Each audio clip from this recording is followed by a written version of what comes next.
عارفين يعني ايه اروح افطر في مكان مرتين في رمضان؟ معناها ان انا حبيت المكان ده جدا. النهارده رحت اندريا بس فرع التجمع. دخلت بقى عشان اتفرج على المكان من جوه، لقيت عندهم اندور وكمان اوت دور، والاتنين كانوا كبار جدا وبيطلعوا على احلى روف.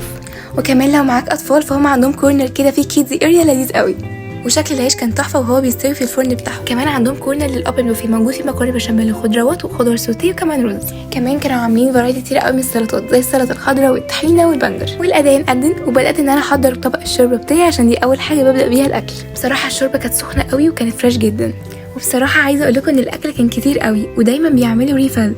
وتعالوا بقى احكي لكم عن 3 حاجات حلوين قوي، ده غير طبعا الكركديه الفظيع بتاعهم. واول حاجه بقى لو ليك في المشويات فانت لازم تجرب طبق الميكس جريل من عندهم. واكتر حاجه شدتني هو نص الفرخه المشويه الفظيعه دي مع الفرايز، او الفرخه المخليه الاموره دي. سالتوا نفسكم ان ايسل ما بتمشيش غير ما بتعمل ايه؟ صح كده، لازم احلي باحلى كنافه ممكن تاكلها في حياتك. لازم تروح وتدوق الاكل بنفسك، مش عشان انا رحت لهم مرتين، لا عشان الاكل فعلا حلو قوي ويستاهل التجربه.